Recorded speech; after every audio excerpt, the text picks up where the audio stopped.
evening. Welcome to the 2022 League of Women Voters Candidates Forum for the office of District 4 County Council of Prince George's County. I'm Gloria Johnson, and I was elected co-president of the League of Women Voters in our most recent election. The Candidates Forum will be moderated by a trained, neutral member of the League of Women Voters who will ask all candidates questions provided by members of the community and LWVPGC.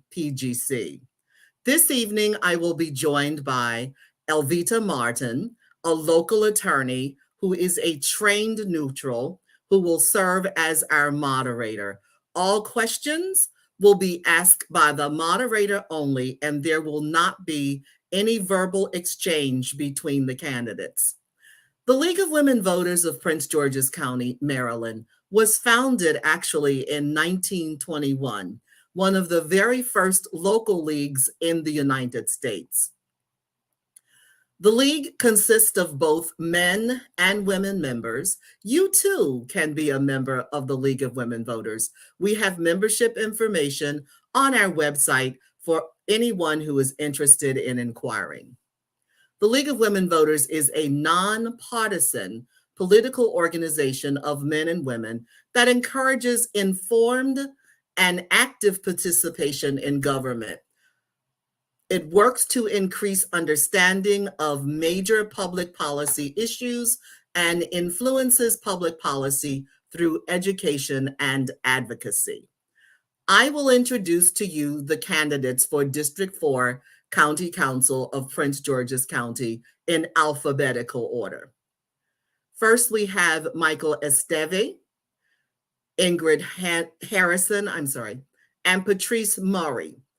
An invitation was also extended to Mr. Washington, who is eligible and qualified through the Board of Elections, but he has not responded to our inquiry. Each candidate received an emailed message, which they were asked to acknowledge that they were willing to abide by the rules of this forum. Each candidate has agreed to be bound by the following rules. To ensure that a fair and equitable opportunity is given to all candidates, the forum will be conducted pursuant to the following rules. First of all, each candidate will be given a 2-minute uninterrupted opportunity to make an opening statement. Questions during the forum will be presented to candidates by the moderator only. Questions must be of a general nature and applicable to all members of the forum panel. Each candidate will be provided 60 seconds to respond to the questions presented by the moderator. The timekeeper this evening will signal when 15 seconds are left and when there is a stop sign raised or flashed across the screen, we ask that you stop speaking.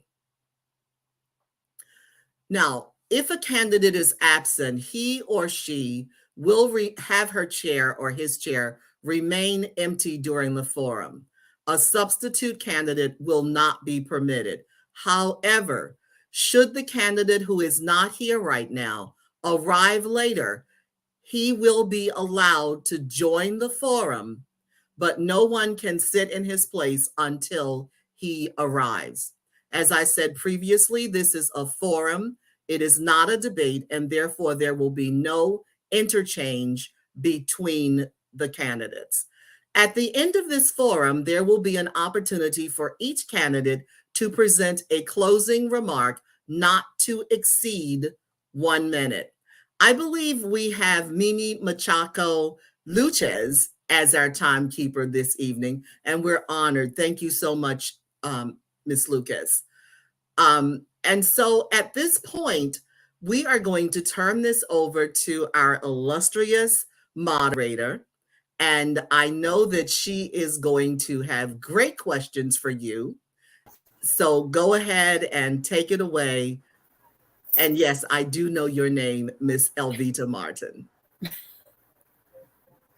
Good evening, everyone. It's a pleasure to be here with you tonight. And we will now start with your 2-minute opening statements. You know, as a woman, I hate to say men first, but we're doing this alphabetically. So, is it pronounced Esteve? It's Esteve, and I know for a fact that Ingrid and Patrice are incredibly tough ladies, and they will not mind going second and third at all. I've met them both on the campaign trail. They're incredibly hardworking, devoted people, and I don't think they'll be bothered in the slightest. Now you have 2 minutes for your opening statement. Thank you, Ms. Martin. Hey, everyone. I'm Michael Esteve. I'm a lifelong Bowie resident. I attended Prince George's County Public Elementary and Middle Schools. I went to DeMatha High School, and then I got a BA at Loyola University, Maryland in Baltimore, where I double majored in political science and French. I tell people my goal was to be unemployable in 2 languages. After college, I went to work in finance, where I principally worked to help grow small businesses in and around the Bowie area. I then transitioned to the nonprofit sector, where I still work supporting children and adults with intellectual disabilities. In 2015, I was elected to the Bowie City Council, and I spent the last 7 years in that body working on a number of different things. One was introducing the first of 2 municipal solar arrays that are going to make Bowie net zero carbon emitting within the next 5 years. Another was improving city communication and public engagement and outreach, working to protect hundreds of acres of historic forest and green space from new development, fighting the maglev train, which we successfully defeated in Bowie, and which I'm committed to continuing to fight if I'm elected to the county council, as it's supposed to go through Greenbelt. And just as importantly, I work to keep our property tax rate flat for 14 consecutive years while improving and expanding on existing core city services. Why am I running for Prince George's County Council? I want every student in our county to have access to a world-class education. I want to use the land use authority on the Prince George's County Council to continue to combat overdevelopment and new sprawl. I want to push for complete streets policies, for smart growth, for transit-oriented development that doesn't clear-cut forests and that doesn't add congestion to our roads.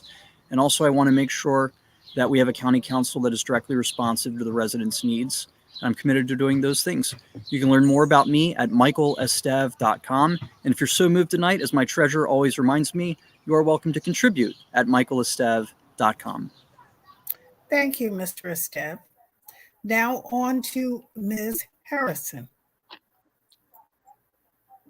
Good evening. I'm Ingrid Harrison.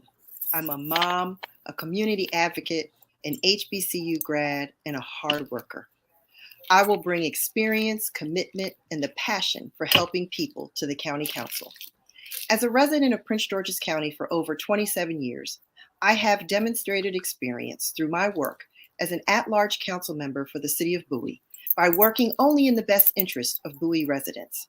My work on the Prince George's County Democratic Central Committee to ensure you have the information you need to cast your vote, and my work as Government Affairs Manager for Children's National Hospital, working with state legislators and bringing back $1.5 million this last session to support the work of our hospital.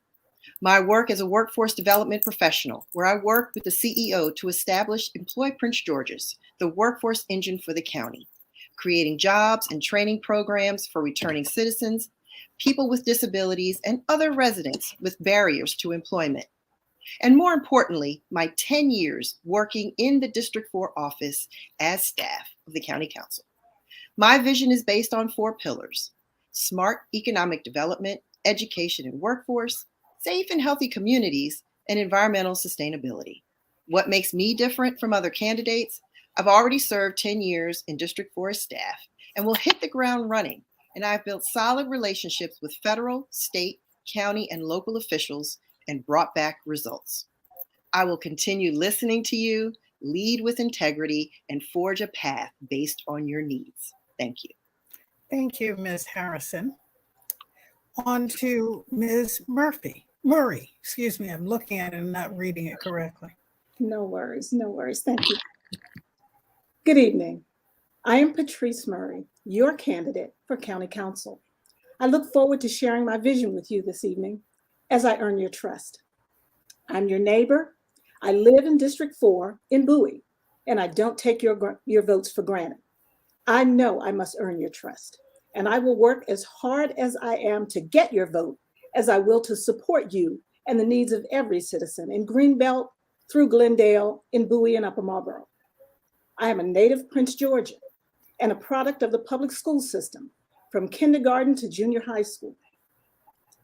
I don't have titles, but I have been working in this community for the last 40 years without seeking elective office.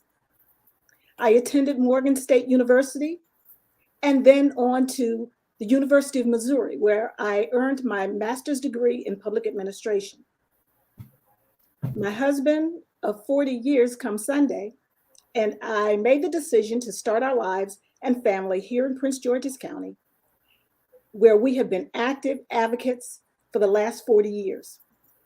I am compelled to serve you on the county council to address the needs of the everyday citizen, like smarter development, creating in some cases and maintaining in others a better quality of life, continuing to advocate for full implementation of the county's climate action plan, moving to make all county schools high performing, and most importantly, increasing civic engagement.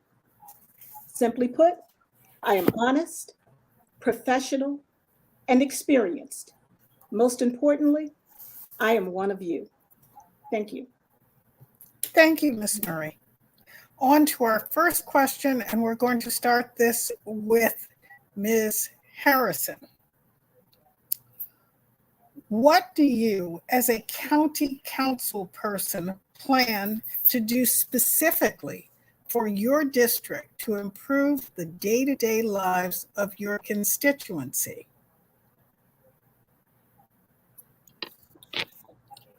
I plan if I'm successful and elected to office, I plan to get in and assess what's going on currently in the District 4 office with the staff, work with agency heads, speak with my colleagues, and work to partner with local agencies to find out and assess what's been going on within the county for District 4, as well as what I've been watching as far as the county council sessions so far. One of the major issues that I see right now in District 4 is the lack of affordable housing and workforce housing. And this is very vital, especially to our seniors and college grads who want to be independent. So I want to see and want to work with, like I said, our developers, our local agencies to make sure that we get more affordable housing in the county to help our seniors and our young grads who want to live here, stay here in Prince George's County.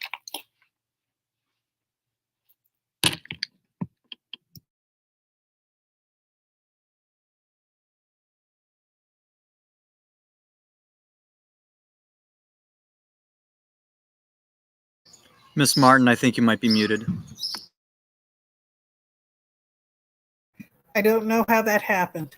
On to you, Miss Murray. Thank you. What do you, as a county council person, plan to do specifically for your district to improve the day-to-day lives of your constituency? Thank you so much.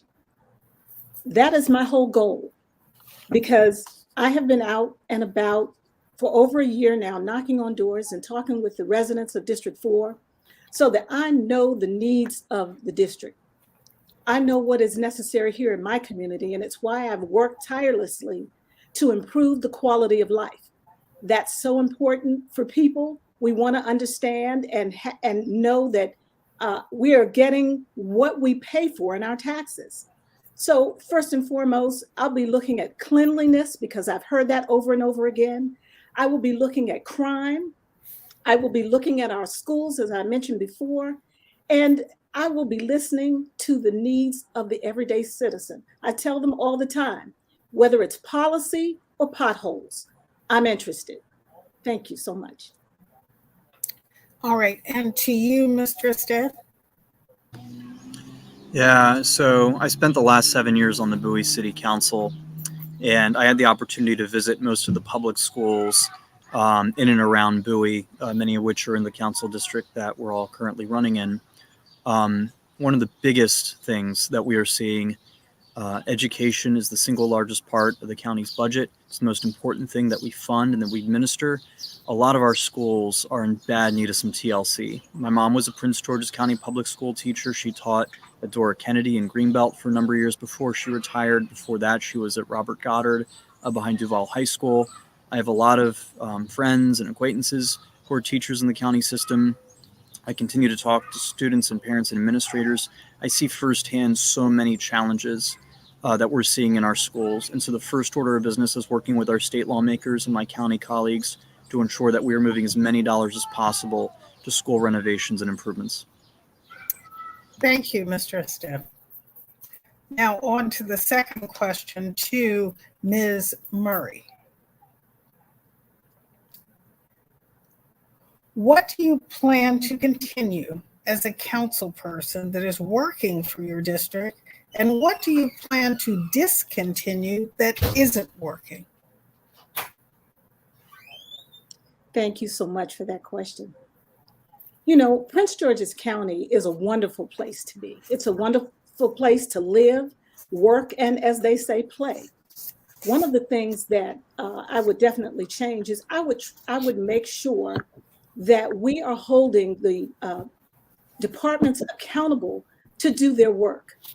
I've heard so many complaints about trash, littered, about median strips not being mowed. So I would be working with the Public Works Department and other departments like DPI, where people are having complaints and issues so that they take care of those things that they're supposed to take care of. And what I would change, I would, again, be talking to the citizens because I don't think we've been heard. That's why I want to go on this council so that a regular person can bring the concerns of the citizenry. Thank you. Thank you. Mr. Steve, what do you plan to continue as a council person that is working for your district, and what do you plan to discontinue that is not working? Yeah, so Todd Turner, who's the outgoing council member, he and I didn't agree on every issue, particularly when it came to development, but he had some of the most consistent and outstanding constituent services you will find. His office, his chief of staff, Tamika Brumbury, his constituent affairs liaisons over the years were all absolutely phenomenal and responsive. Didn't matter if the council member and I were getting along or not getting along on a particular issue that day. If we had a mutual constituent who needed help, we took care of business, and that's something that I absolutely want to continue. As far as something to change, that's fairly straightforward. When I talk to business owners, big and small, when I talk to HOAs and residents who are dealing with permitting issues, one of the biggest things that I hear is that county permitting, as it is currently, is a deterrent to new businesses opening up, to existing businesses growing, and to residents being able to just do basic things like add additions to their driveways or build a small shed in their backyard. We need to make sure that we're reforming our permitting process so that it's much easier. In Bowie, when the pandemic hit, we took our permitting process that was 3 days long, we cut it to 1 day. The county, it somehow got longer. So we need to work to make sure that that is a much smoother process going forward. Thank you. And Ms. Harrison, what do you plan to continue as a council person that is working for your district, and what do you plan to discontinue that is not working? So I also agree that District 4 office has excellent constituent services and community outreach. They do a very good job with connecting with the residents and understanding what the needs are and responding to the needs. They have very good partnerships and collaborative efforts with our agencies and are able to actively respond and quickly respond to any issues that constituents may have. So I would definitely continue that. Something that I would say, I don't want to say not discontinue, but to make better perhaps, is I certainly want to work on continuing to expand growth opportunities and commercial development by working to increase our commercial tax base and taking the onus off of our off of our residents' backs and the residential tax base. Thank you. Thank you, Ms. Harrison. The next question to Mr. Esteve.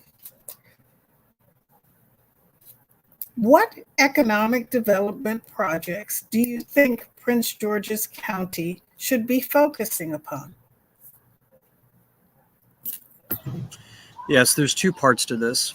The first part is the kind of development we tend to see in Prince George's County is often driven by developers themselves. And what they'll do is they'll build close relationships with existing county council members. And in areas where developers own property but aren't necessarily able to build as much as they want, they'll lean on council members to carve out special exemptions in code. In fact, they had one just this morning for a particular parcel. We're still figuring out who owns that particular project. So the county tends to simply carve out exemptions in their zoning, and the kind of development you get is low density sprawl. It's extremely expensive. It tends to bring in very expensive housing, not particularly affordable housing. It tends to clear cut forests, reduce a lot of green space, and it adds a lot of congestion to the roads. So that's the kind of development we need less of. The kind of development I want more of, and the reason why I'm supported by the Sierra Club, the premier environmental and conservation group in the nation, is because we can work towards smart growth, which focuses development in mass transit corridors where you're building around metro stops and Purple Line stops, and not just adding cars to roads and clear cutting forests. Thank you, Mr. Esteve. On to Ms. Harrison. What economic development projects do you think Prince George's County should be focusing upon? I believe we should focus on rapid transit programs like the Southern Maryland Rapid Transit Project and the Purple and Blue Lines. I also support the further creation, as I mentioned before, of the transit-oriented development so people can live, work, and access entertainment, restaurant, more amenities in the same area. And it's a walkable community. And my strategy also includes, assessing existing infrastructure, like roads and bridges, to ascertain how they can, withstand upcoming climate change, and working with developers early in the process to discuss plans for green space, sidewalks, free canopy, energy efficient buildings, and ease of access to public transportation. Thank you, Ms. Harrison. Ms. Murray, to you. What economic development projects do you think Prince George's County should be focusing upon? Thank you. I actually think we need to be looking at small businesses and bringing them into our county. They are sometimes the lifeblood of communities. I live in Bowie, and the closest shopping for me is miles away. So we could use small businesses to come in and open up and make things available to the citizens and give jobs to our young people. We need to be looking at ways that we can bring them in and give them tax breaks as opposed to our billion-dollar organizations that we have here in the county. I just think, if you look at an example like Beltway Plaza was failing at one point, and they turned it around, and it is totally, with the exception of Giant, it is all small businesses. And I just think that's fantastic, and we need to follow their lead. Thank you, Ms. Murray. On to our next question. We'll lead off with Ms. Harrison. Please share your concept of how to balance the needs of the community against those external forces such as developers and persons who seek to make profits at homeowners and citizens' expense. Well, the way you balance that is easy. I'm elected by the people. So the people come first. The residents are the reason why I'm there. So I totally cater to their needs and understand what they want. And then I balance that through partnering with everyone else that I need to work with in the community to make things happen and to make what the residents want and what that looks like happen, come to fruition. So my whole reason for doing this is to help people and to listen to the residents, build community, and make sure that the people I'm talking to, agency heads, businesses, developers, they know that the main goal is to take care of the people and what their needs are. Thank you, Ms. Harrison. On to Ms. Murray. Please share your concept of how to balance the needs of the community against those external forces such as developers and persons who seek to make profits at homeowners and citizens' expense. Keep saying that. Thank you so much. Developing in Prince George's County is one of the major reasons I got in this race. We are overdeveloped and without a smart plan. I think that first and foremost, the people who will be affected by the development should be in on the planning. They should be consulted, and there should be equitable. We should be going back and forth with the developers. They should have meetings, and they should be held to whatever promises they make. You take an example of South Lake that's in Bowie, and the residents were promised one thing, but that is not what happened. And so I just think that if we work together, we can make a give and take on both sides so that the developers can build what we need, and the residents can have what they need, including infrastructure updates. Thank you. Mr. Stead, please share your concept of You don't need to repeat the question. We'll save the audience that. Okay. No, I appreciate it. So look, every single person in elected office today was elected by people, and yet trust in public service and in politicians is at an all-time low. As far as South Lake, that was exactly what was promised. It was going to be 1,800 new homes. It's a little bit lower density than it was supposed to be. And we had like 5 or 6 public meetings. So everyone currently in office who's loved or hated is elected, and most of the development projects are doing exactly what they're saying. The problem is this: too many people who get elected in public office develop these very congenial relationships with the developers and with the power brokers, right? In my time in office, I've run 2 successful municipal campaigns. I've been in office for 7 years. I'm running for Prince George's County Council now. I've never accepted a cent in developer money or in money from one of their representative lobbyists. That's the easiest way to tell who's working for who. And in my time on the Bowie City Council, I was often the only person willing to vote against development projects that clear-cut forests and that put down low-density sprawl. We successfully stopped a number of development projects, including the Jesuit property in Bowie. So my track record's clear. That's what I'm going to continue to fight on. Thank you. On to the next question. We're going to lead off with Ms. Murray. Do you think that the infrastructure that currently exists is sufficient to support the current and future level of development? Absolutely not. I can give you one clear example. Route 301 that goes from Anne Arundel County to Charles County. It is a parking lot. And even though it's a parking lot, somehow the road study passed through the planning department and the council saying that it was okay to put 1,800 homes in South Lake, in 600 homes a mile away in Amber Ridge. It is absolutely out of date. And not only the roads, but what about our police department? Can we really afford to put 1,800 homes in one spot and think that our current police officers can handle that, as well as fire and our rescue workers?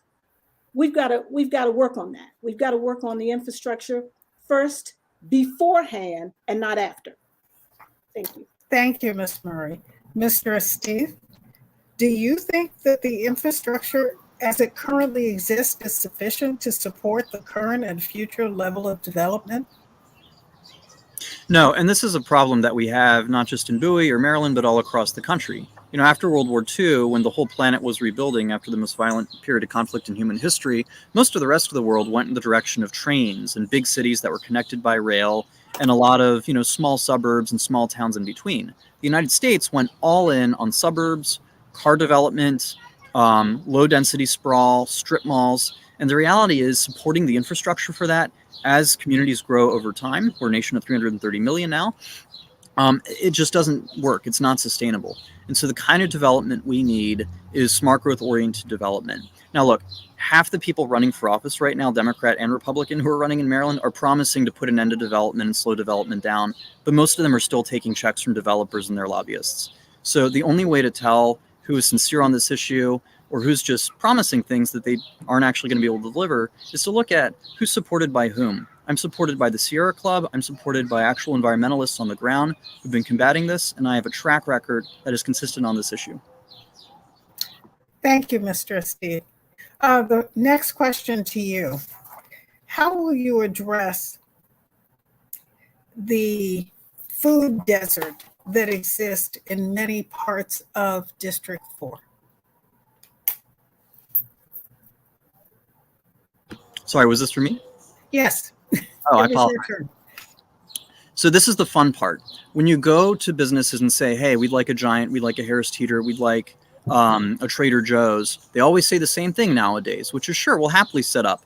You need to support 500, 600, 700 residential units, right, in this area for us to be able to come in.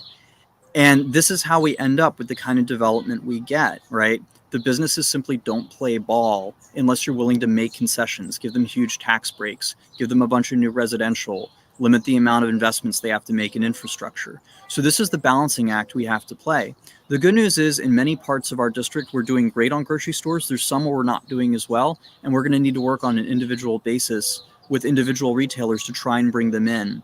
But we have to be careful because the kinds of concessions that politicians will often make in order to bring those businesses in result in exactly the kind of development we're talking about. Thank you.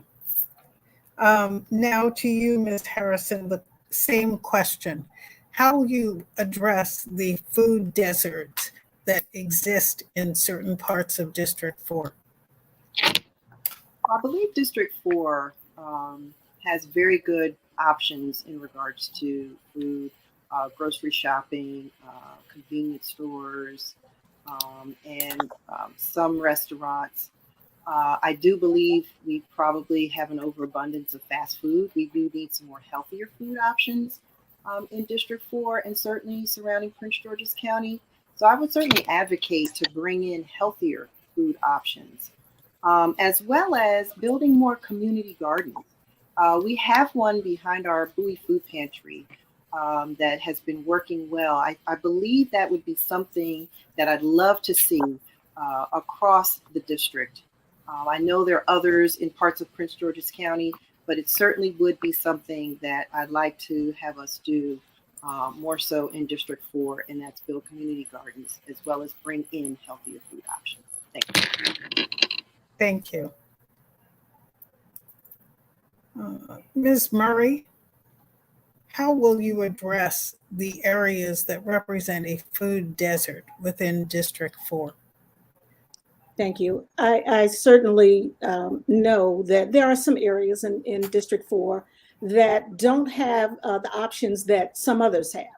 If you look at Greenbelt, they pretty much have stores that are readily available to their residents within a mile or so. Glendale as well, they are beginning to get some options that are close by. However, if you look right in Bowie, there are some places that don't have that option. Where I live in Bowie, for instance, I've got to get on a highway to go to get groceries. It's just not one available to me close by. And I worked on the South Bowie Citizen Association to bring a local store to our area to no avail. And I just will advocate having that around every development. Thank you. Thank you very much. Ms. Harrison, did I neglect to ask you the infrastructure question? Well, next time, raise your hand, let me know. I'm going to circle back around to the infrastructure question to ask you, Ms. Harrison. Do you think that the infrastructure as it currently exists is sufficient to support the current and future level of development? The answer to that is no. We have significant higher levels of traffic on our roads because of the developments that are coming. But I do say that many of the businesses and organizations that are coming into the areas, some of the developers are putting in road enhancements and different additions to the road that are helpful, but there's just not enough. So I believe we need to demand infrastructure plans from the developers prior to these developments being built. So we need to have those plans and demand what our needs are from developers, the state, and the federal government, so we can get the funding that we need to support the infrastructure that's needed around us. Thank you. Thank you very much.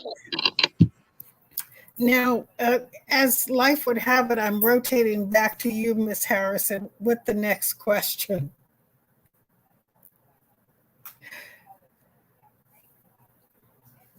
What do you think the county council should be doing to address the crime surge within the county? The best thing that we can do is continue educating our residents, helping our residents understand what's going on around them, how they can protect themselves and ensure their own safety. Like our carjackings are very, very heavy in Prince George's County right now. So, talk to residents about trying to, avoid getting gas at night or doing things in areas that might have precipitated these carjackings or have, heavily areas that have heavy carjackings. But just educating our residents on safety and of course, working closely with our police chief and community policing is always great. To walk these communities and talk to our residents about what's going on and what's happening and keeping them safe that way. Thank you. Thank you, Ms. Harrison. On to you, Ms. Murray. What do you think the county council should be doing to address the crime surge within the county? Thank you. I think that the county council ought to be the spearhead of any programs that we can come up with that will help. Ms. Harrison mentioned community policing. We absolutely need to get back to that so that the residents and youth especially know our police officers. They're their friends, and we can work things out before we get to the crime. I think that we need to, as I mentioned before, look at a parallel level of increasing our police officers and fire and rescue when we increase the number of housing. Our police officers are stretched too thin. And we all need to work together to make sure that they have the tools that they need and the bodies that they need to make sure that we are safe. And we need to work right along with them so that in all that all of us do, it is for our betterment. Thank you. Thank you. Mr. Steve? I'm happy to jump right in. I think I got the question. So in Bowie, we have truly one of the finest police departments in the region. It's a department that the city council with its staff built from the ground up. We have a majority minority department, majority minority command staff. We work very hard to recruit officers from the communities where they're policing and have them live there. We have some of the highest standards for recruitment and training you're going to find. And we train very hard on de-escalation and customer service and making sure the officers all understand they're working for the residents, not against them in all cases. All that being said, we need to do that at the county level, but you know what? We also need to enforce the law. I talk way too often to residents who say every day, I call the cops about drag racing. I call the cops about open air drug markets on my street. I call the cops about legitimate crimes, not nuisances, not noise, not little things, serious crimes that are taking place in communities. and the police are simply not able to respond or saying, sorry, we can't deal with it, we don't feel empowered to deal with it, we have to enforce the laws on the books. You know, I've heard a lot of talk about, well, we need more summer programs. And hey, summer programs are great. But I tell you what, the 19 and 20-year-olds who are drag racing right now every single night on 193, they're not going to a summer program. They need to know that there's consequences for serious crimes, and we need to be willing to enforce the law.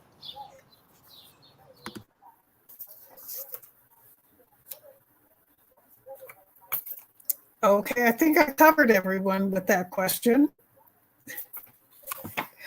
The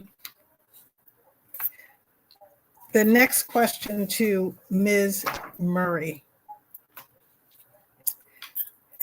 How would you approach the mental health crisis within the county? Thank you.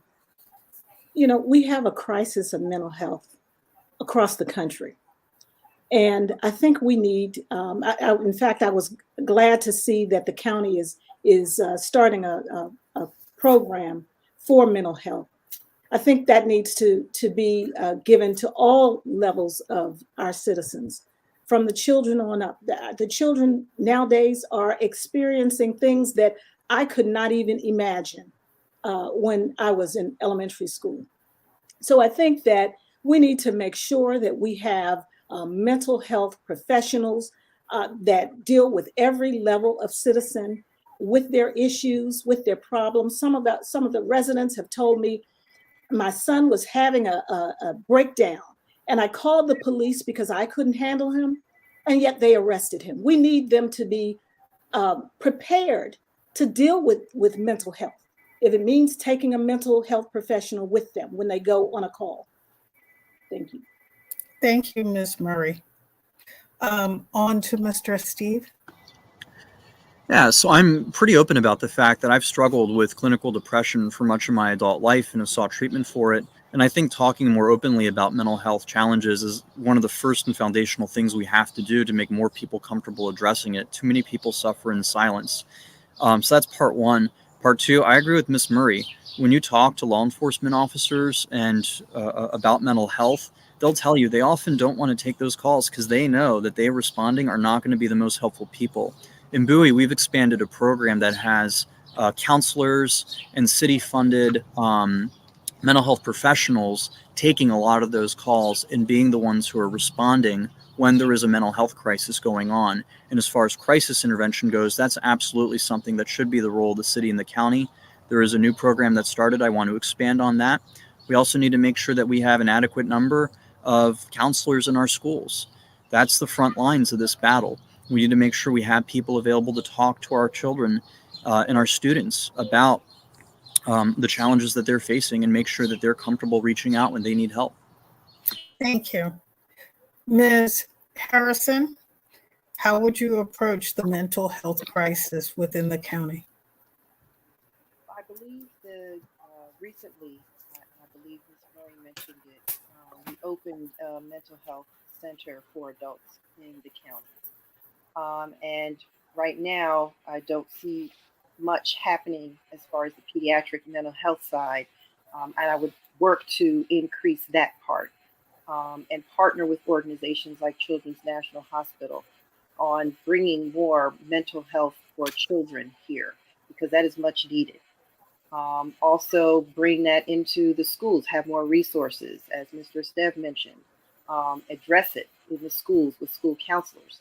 And I also would work and help nonprofits with grant funding that is available through the District 4, through the County Council, non-discretionary and discretionary funding to help nonprofits address mental health and bring more resources into the county. And also understand that police aren't social workers, so we want to fund more resources to have trained counselors respond instead of police officers. Thank you very much. On to you, Mr. Stev. The next question. How would you improve the school system and school safety at large? Yeah, that's not an easy one at all. And I think anyone who's selling silver bullet solutions for education probably doesn't know what they're talking about or isn't being totally honest. There is no one thing with education. Right now, most of our state lawmakers and a lot of our candidates running for state office are promising to be fully committed to the blueprint for our future, which is Maryland's multi-billion-dollar plan to significantly increase funding for education, turn 1/3 of current public schools into community schools with wraparound services, including healthcare, mental health access, dental care, access to social workers and other services as needed. The fact is that's going to be a monstrously expensive plan. I support the concept, but like everyone else at the county level where it's going to be implemented, I'm scratching my head wondering where the money's going to come from. Because at the end of the day, without significant additional funding from the federal government, which we may not be seeing a lot more in the next few years, depending on what happens in the midterms, I don't know how they're going to fund it. There's not a huge appetite for increases in the county property tax. I wouldn't support raising the county property tax unless it was absolutely necessary. So we need to work with our state lawmakers to figure out how we're going to fund that plan. All right. On to Ms. Harrison. How would you improve the school system and school safety at large? Improving our school system takes resources, and we definitely need additional funds to make that happen. But I believe the funding doesn't necessarily have to come from a raise in property taxes. We definitely need to stop depending on our residents to pay and fund for our government. That includes the bulk of our budget, which is education. So we need to look at bringing in more commercial business income into our county to help fund and help us with our educational programs.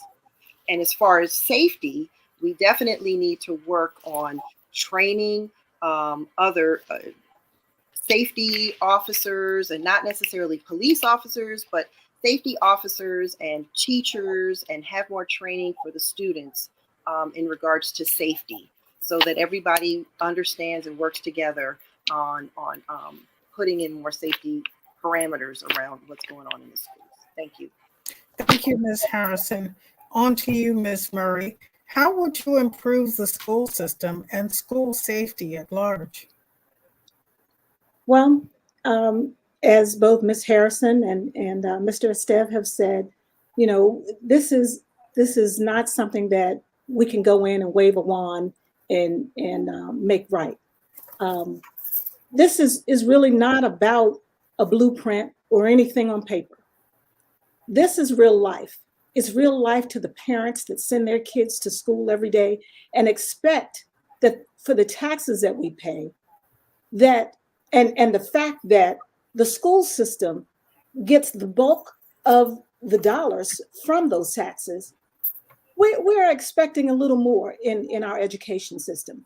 We're expecting that the county will recruit and retain the brightest and best teachers that there are.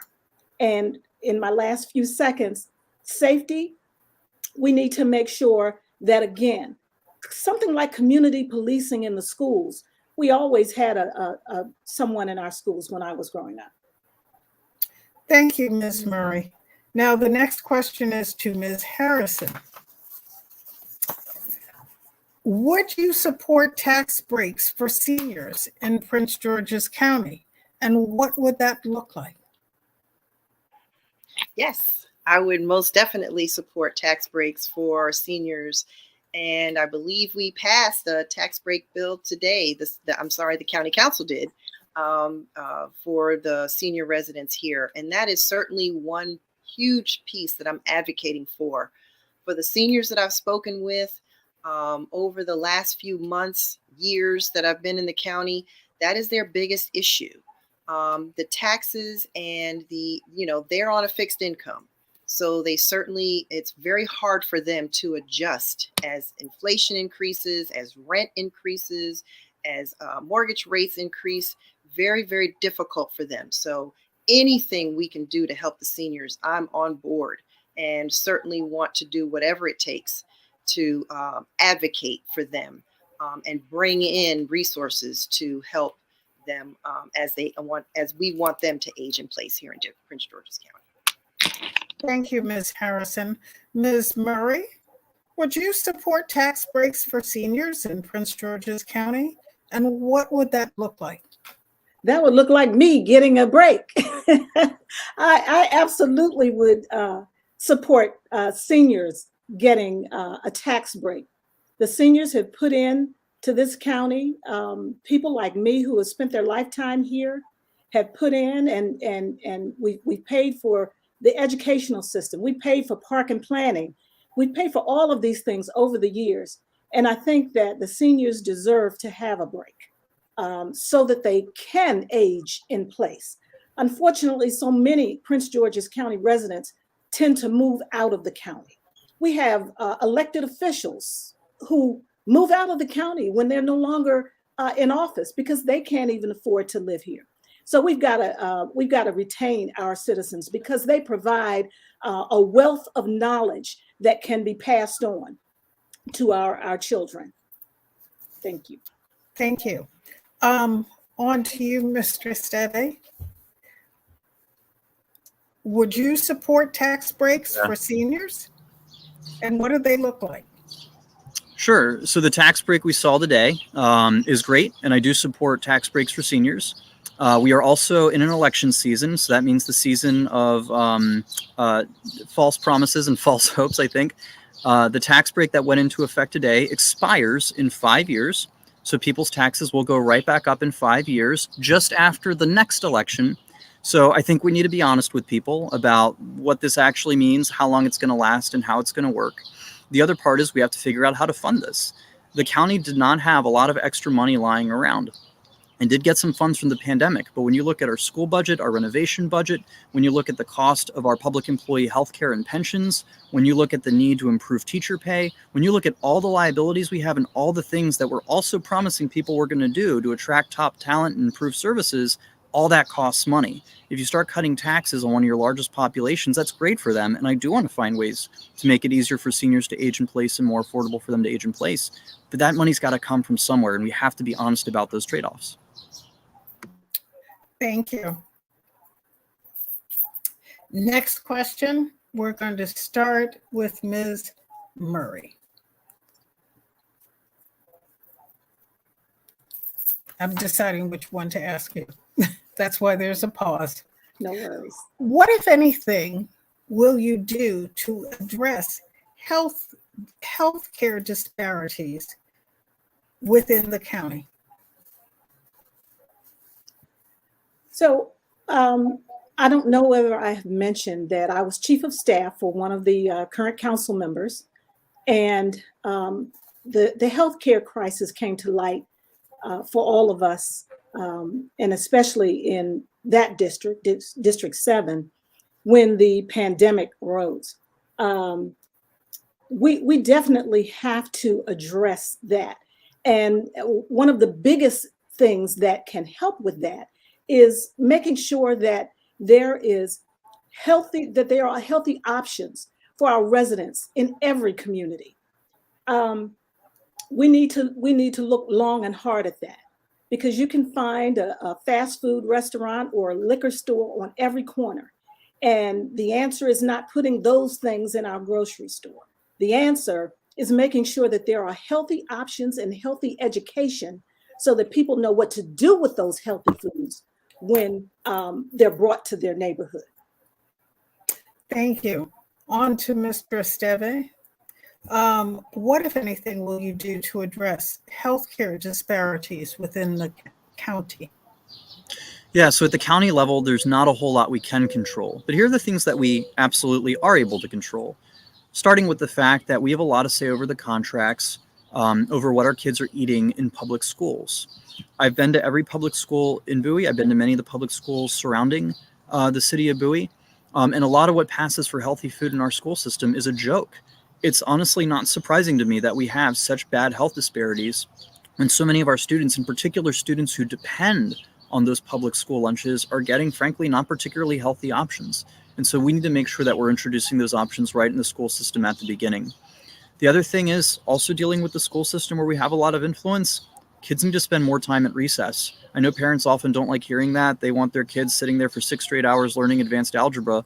But the fact of the matter is, Studies consistently show when you take away recess, kids are much less likely to be focused, much less likely to learn, much less likely to burn calories. It's awful for them. There's no reason in the world why Prince George's County can't reverse the trend we've seen in the last 30 years and encourage more recess and more outdoor time for children. It's going to be good for them across the board. Thank you. Ms. Harrison, what, if anything, will you do to address healthcare disparities within the county? The first thing we need to do is, as I mentioned before, bring in healthier food options. And that's the only way we can certainly help people understand that they need to eat differently in order to alleviate or not have any sort of health issues, although there are some genetic issues that they can't help. But at least this could help to lessen the issues there as far as their healthcare is concerned. Certainly healthier options, overall education, as I mentioned, the transit-oriented development helps as well because it helps bring in walkable communities. You have the biking, the multimodal is definitely helping people get more exercise, more green space, more tot lots, more play areas, and more areas where people can have sports, volleyball, basketball, etc., and community gardens, certainly. Again, thank you. All right. Thank you. I did cover everyone, I hope.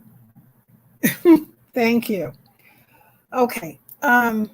Starting with Mr. Estevez, what are your priorities for the first 120 days in office? So there's no such thing as a first 120 days when you're a legislator on a county council. Presidents have that because of complicated political factors. Their political capital wanes quickly. County council people are there for 4 years, full time, doing legislation most of the year. So there is no 120-day magic window. Among the things that I want to get done in the 4 years that I will have, because none of it's going to happen quickly, the first thing is make sure that we're building effective relationships between communities, public servants, other elected leaders, and administrators. There is a lot of distrust in Prince George's County between elected leaders and between residents. We need to work right off the bat to fix that, to build relationships, to make sure people's concerns are being heard. So that's part one. Part two is we need to start off right off the bat by adopting the climate action plan that the county is currently considering, and adopting a healthier process for development where we minimize the use of special exemptions and text amendments to clear-cut forests and build low density sprawl, and start borrowing better practices from other jurisdictions that are doing development better than we are, less politically than we are, and greener than we are. Thank you. Ms. Harrison, what are your priorities for the first 120 days in office?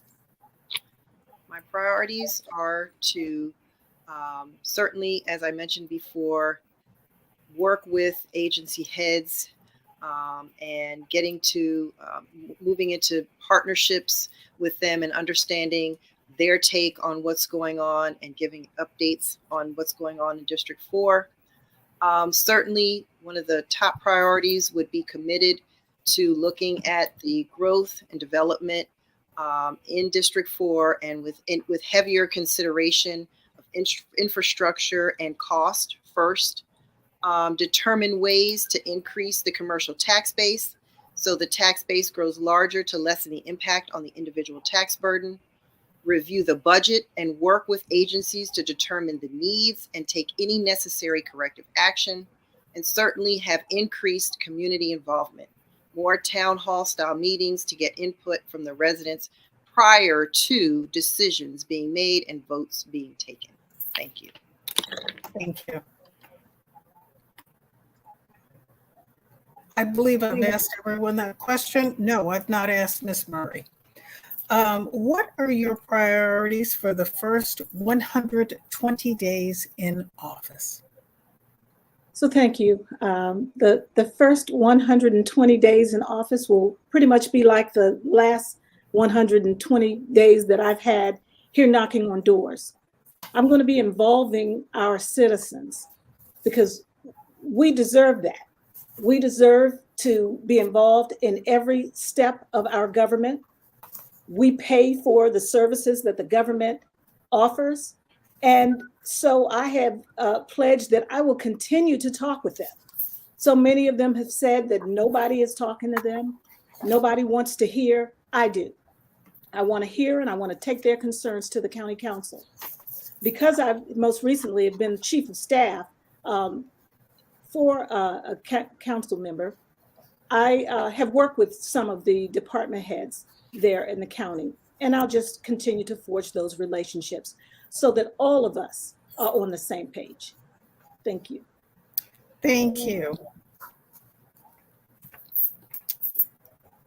Okay, 2 more questions. If you're wondering how much longer, 2 more questions.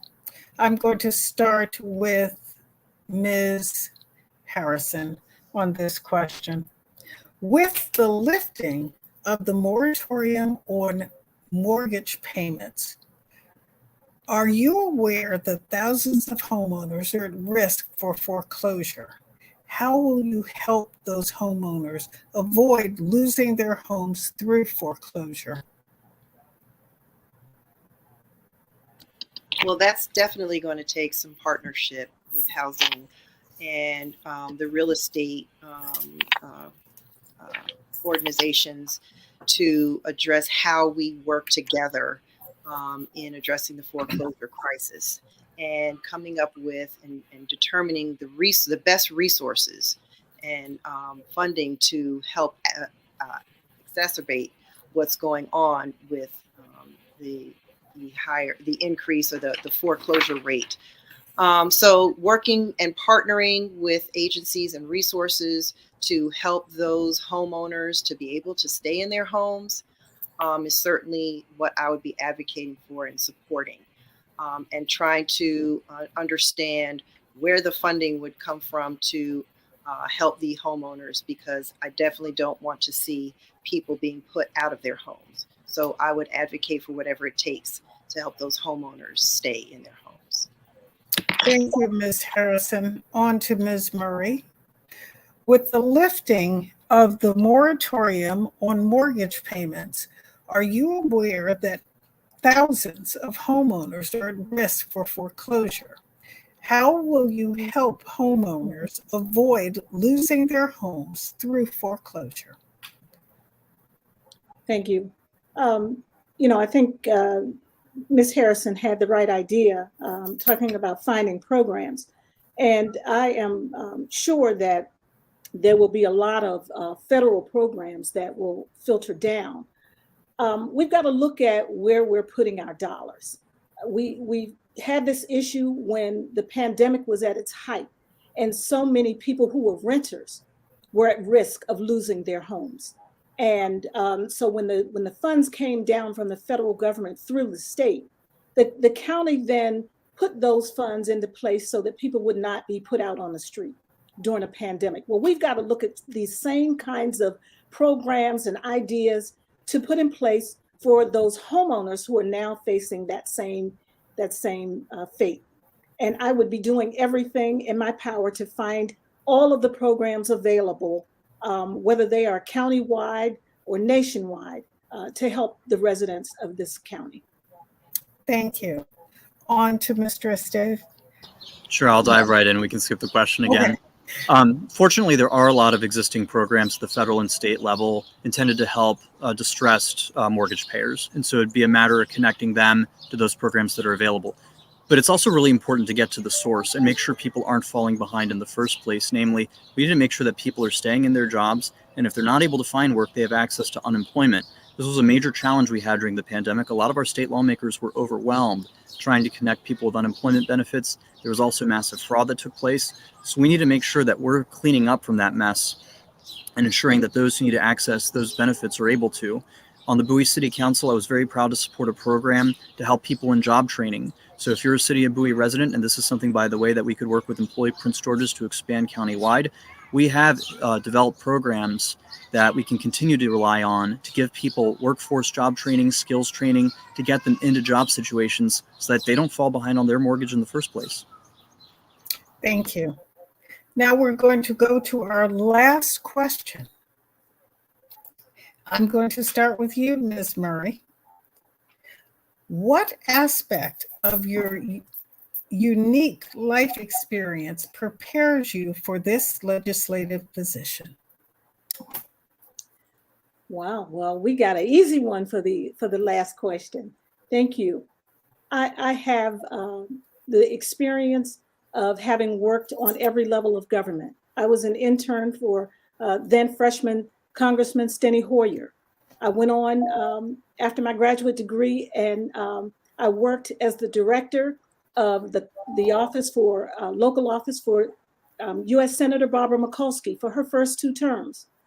I have worked in the federal government with international leaders, and I have worked in the state as an advocate and as an intern.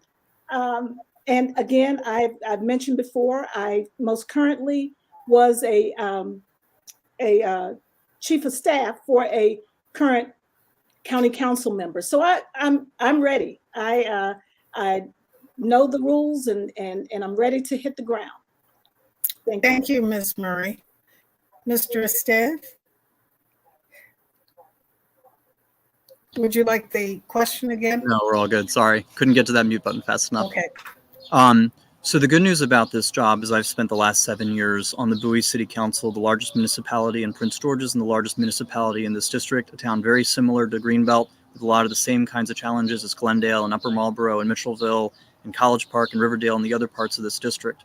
And in that time, I've done most of the things that I would continue doing on the Prince George's County Council, namely protecting green space and forests from overdevelopment and new sprawl, working to keep our property tax rate flat, as the city of Bowie's been able to do for 14 years while expanding services, attracting and retaining higher end businesses, streamlining our permitting process, improving public communications and outreach. These are all things where I have a lot of experience, and so it would be a pretty easy transition. On the Prince George's County Council, we'll be doing a lot of the same things, just on a slightly bigger scale.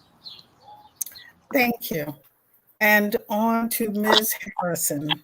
What aspect of your unique life experience prepares you for this legislative position? So I have worked in District 4. I worked there for 10 years. I lived in Glendale for 10 years. I've lived in Bowie several years. Spent a lot of time in Greenbelt, lived near Lanham. I mean, I've worked and lived in many of the areas that encompass District 4. I know many of the residents. I've had great relationships with them, still have good relationships with them, and maintain contact. But some of the things that I've done, I've worked to find ways to provide clean water to our residents while working to replace and repair our aging water pipes here in Bowie, provided funds and worked with Employed Prince George's to provide funds to local businesses and help them through pandemic challenges, worked with Bowie Youth Community Advocate and formed the Bowie Youth Council so our young residents can have a voice, worked with our state legislators on funding for a second solar panel array, collaborate with Bowie State University on the racetrack property, and I work to support our public safety and diversity committees. So I've done a lot in District 4 already. Thank you. Thank you very much for your participation today. I believe Gloria Johnson, the co-president of the League of Women Voters, will be joining you to close our session out. Thank you so much. I think we are going to let them have their closing statements first. Oh dear. That's okay. If you want me to do it, it's fine, but you're doing such a wonderful job. Everyone is entitled to their 1 minute closing statement. Yes, ma'am. We will start with Mr. Esteve. Thanks everyone for joining us tonight and taking the time. I know there's a lot of candidates running this year, and one of the biggest things I hear is all the candidates in the Democratic Party are saying the same things about the same issues. How do I tell them apart? I don't take a cent from developers or their lobbyists. I've spent 7 years on the Bowie City Council voting on many of the exact same issues I'll deal with on the Prince George's County Council, and my voting record is consistent. I'm supported by environmentalists and conservationists because I'm committed to combating climate change, protecting forests and green space from new development, reducing sprawl, reducing congestion, keeping our property tax rate flat, fighting crime through better technologies and better community policing, and working every day for our constituents. You can learn more about me at michaelestev.com, and if you're so moved, you're welcome to contribute at michaelestev.com, since I'm not taking any money from developers or their lobbyists. Thank you, Mr. Estep. Ms. Harrison, your 1-minute closing statement. Thank you. And thank you to the League of Women Voters for hosting this wonderful forum. And as you've heard, I'm proud to bring over a decade of government and community experience as a City of Bowie at-large council member, Prince George's County Democratic Central Committee member, Government Affairs Manager for Children's National Hospital, workforce development professional, and 10 years of community engagement in the County Council District 4 office. My preparation and collective experience has equipped me for this journey to be your next District 4 County Council member. Please visit my website, www.ingrid4district4.com. I humbly ask for your vote. Thank you. All right. And on to you, Ms. Murray, 1-minute closing. Thank you. And thank you to the League of Women Voters for putting this together. It has been my honor to speak with you this evening because I do not take this opportunity for granted. I'm actually humbled at the opportunity. And I want you to know that I am the best candidate because I am the most experienced candidate, because I am a leader, because of my professionalism. You will always have the confidence that I will represent you well in public, because I'm not collecting titles and not looking for the next best thing before I finish a job you've already entrusted me in, because I'm already doing the work and I am effective at it. Please check out my website at votepatriceMurray.com, where yes, you can donate there also. And I want you to know donations would be nice, because I too am not accepting developer money. I have been endorsed by Progressive Maryland, and I thank you for your time this afternoon. Thank you. Thank you. Now I'm going to defer to Ms. Johnson, the co-president of the Prince George's County League of Women Voters. Thank you so much. I really have enjoyed this forum, and I want to thank each of the candidates for your participation here this evening and for your willingness to serve in public office.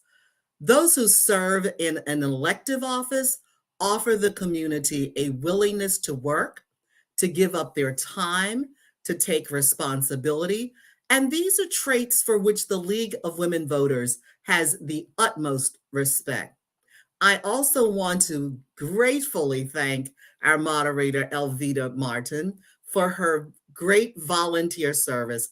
Thank you for your flexibility and your professionalism in coming in once again and taking over a forum that somebody else was unable to complete. To those of you in the audience watching this program on live stream or watching it later on YouTube, I would suggest that if you want to avoid the long lines, try early voting for the primary election. You can vote in person during early voting. Early voting will be held from Thursday, July 7, 2022, through Thursday, July 14. Early voting centers will be open from 7 a.m. to 8 p.m. So who can do early voting?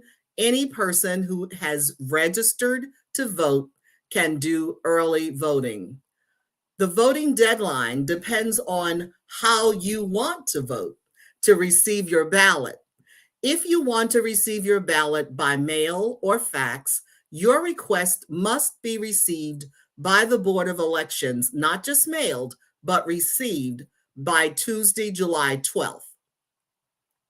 If you want to receive your ballot by internet, your request must be received by 5 p.m. Friday, July 15. Whether you elect to vote by internet or by fax or in person, please be sure to vote. Your one vote is very important. We always say in the League, voting is not a spectator sport. Get up, get out, and get your vote done. Thank you so much for participating here this evening.